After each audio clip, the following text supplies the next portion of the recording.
why do you think that there's so many well-funded or maybe even like well-planned initiatives that just fail to deliver the results that they're looking for? Yeah, so a lot of times when I think of that statement, I often think that strategy is funded, but the execution is not. And so what I mean by that is most initiatives invest heavily in strategy decks or tools and vendors or headcount even, but nobody's really owning the hard work of making it real day to day. So there's often no clear execution leader with authority to make decisions, resolve conflicts, enforce those hard trade-offs.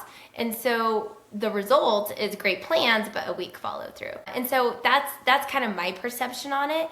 But that's where we love to jump in. We tend to immediately look to identify who's the person who can make these decisions. How do we drive some ownership in place? How do we get leading and lagging indicators through KPIs that tell us if we're on track, if we're achieving the results that you want to achieve, and just making sure that failure is not an option, but that we're not just approaching it through subjective, like how does this feel? We're doing it with data-driven information that gives us lots of indication that we are indeed on track or something is starting to slip off. A follow-up question to that. So how do you get people to take ownership of this? Because I've seen that a lot, right? You have a lot of these great ideas in big companies, and then the execution just isn't there. And a lot of it does have to do with ownership. So how do you get that ownership? I love it. I actually think, how that comes to being the art of doing this, right? Like you don't have, the actual authority of these people reporting to you. And so like, if you don't do this, you're not going to have a job, right? Like you don't have that kind of leverage.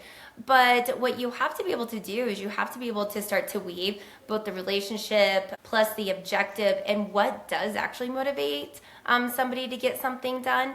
And how can you help them, feel like they're part of the team and that their ideas are being heard, that their voice matters, and that, they're important to the outcomes. And so I think it really depends on who you're working with, what drives their motivation, but then also trying to pull everybody into alignment because not every two people are motivated the same. So to me, that's actually the most artful part of what I do day in and day out, and my team does. It's like you're really driving culture all over the place because that is a big culture-driven approach itself. Yeah.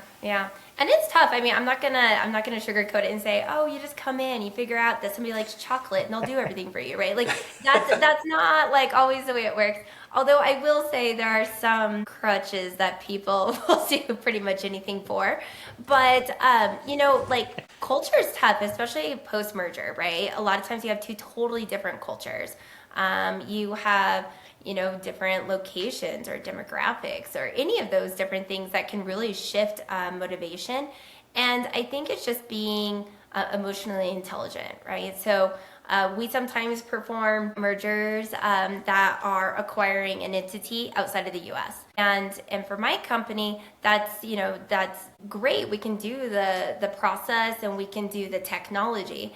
But the people aspect, whenever you're starting to work with a different culture in a different country, immediately there's not it doesn't just work naturally. So, we try to get smart in those situations and make sure that we bring on consultants that speak natively, with those people. They become an extension of our team so that we're still trying to build that trust and that bond, but meet them where they are at, even if it's not our exact skill set or capability. And so we have found that to be a really effective way to kind of try to level things out. And we just try to be really thoughtful each time we approach two different groups and we're trying to make them one. How do we make this work? Can I ask a question? So give me like one good thing, because I have a global team and I've been working on trying to get like the culture aspect of it, right? Get them to work better together, kind of work on that seamless like handling of stuff because we do the follow the sun type model with what we do. So what's something I could do to help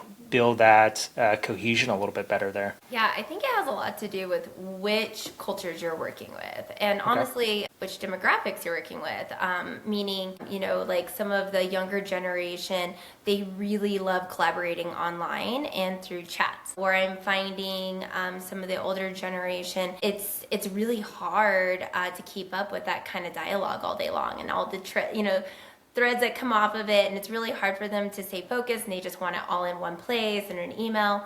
And so I think it's a little bit of just understanding who's who. And one of the things that we have done, we had a company that it was US based, and we were combining a Chinese and a German entity. And so we had the full gamut, and what we ended up doing was a little bit of, I'm going to say, a bit of a riff on a personality test so that everybody could understand how everybody worked and what was their working styles and how did they like to engage and what were some maybe the points that hurt that engagement, right? Like, you're driving me crazy if you just pick up the phone and call me without giving me warning, right? And that can be somebody's, hot button that they're just going to immediately shut down. So understanding that is typically how we try to build as much rapport as we can. It's just understanding each person, respecting that each person is unique, and then trying to find our ways and saying, oh, and it almost comes kind of like a little bit of humor, right? So when I say somebody who calls without announcing themselves, that's my hot button. So when somebody does that to me, I just shut down. It's frustrating to me. It feels interruptive. It feels disrespectful. But somebody else, they think that's exciting. So my team will tease me and be like, do I need to put a meeting on the calendar for 5 minutes from now for that question that we have to have verbally? And it kind of becomes like a little bit of a joke, but they understand that they need to respect me and that's gonna soften me to have a better conversation. So I think it's just understanding each other and then being able to have that openness that allows you to kind of joke about it too. That's pretty interesting. I worked at a company before where everyone had one of those, I guess it's like a personality type thing. But everyone had one, and the manager would get that information. So kind of already laying the foundations for better understanding your people and how to work with them. So it's pretty interesting. Yeah. I think it's good. And I think it's to me, I think breaking it up for more than the manager is valuable because the manager is only working kind of down to their teams. The teams are working across each other, right? And I think that's where most of the collaboration's actually at. So I think being really transparent with that, and I'm really agnostic about those personality tools because I think they all get you something, right? They let you know, are you introverted, are you extroverted? What's your communication style and what's your preferences? And I think just a little bit of that really goes a long way in being a good team member. Sorry, AJ, I don't know what yours is. My what? Your personality. Oh. I'll just keep abusing it. I won't be emotionally intelligent for you. It's okay. I'm used to it. That's how we work together. I do have a question though. So you mentioned several other countries' cultures that you've had to work with. Do you find it more difficult to bridge American and European or an Asian culture compared to just two different American companies? Yeah, for sure. I would say I think two American companies, my experience is that they're both brazen together, but they have different, personalities about how brazen they are. And I think that, just from my experience, there's a different, I'm going to say almost respect on how to engage and how to be professional with our counterparts in Europe and in Asia. And I think that some American people who haven't had that exposure before can inadvertently walk on that, and it comes across as disrespectful.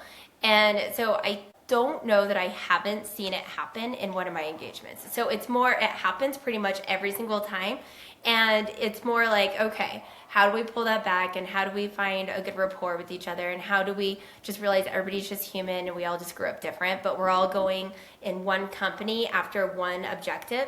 And I think that's kind of the fun of it, right? Most of our retrospectives, when we think about the big things that we did with technology or moving offices or rebranding entire, entities, is a lot of the times we talk about how stiff the culture was at the beginning and how it just didn't blend very well. And that by the end of it, everybody was able to work together and have a great working relationship. And I think that's one of the things a lot of companies will, when we go to them, they've never been through an integration before, which is becoming more and more rare. But they have, a team that's been there, that they've been growing a product or growing a company for a long time, and they don't even know what it's going to feel like to be part of a merger or an integration. And I think it's that culture piece that I always have a hard time putting my thumb on, right? This is going to feel awkward at the beginning, and at the end of it, it's like going through a battle, and then you have all these, people who were standing next to you getting through it, and you become close, and you respect each other, and it's a fun outcome and a fun ending. So there's a lot there that goes with the culture, not only of the end product, but of the team that helps execute it as well. Sounds like the military when you're just It does. go through You it. have military background? Yeah, Mike was in the Army and I was in the Air Force. Oh, fun. My little brother was a Marine. Nice. Yeah, but I would totally say I understand that parallel reference, and I agree with it for sure.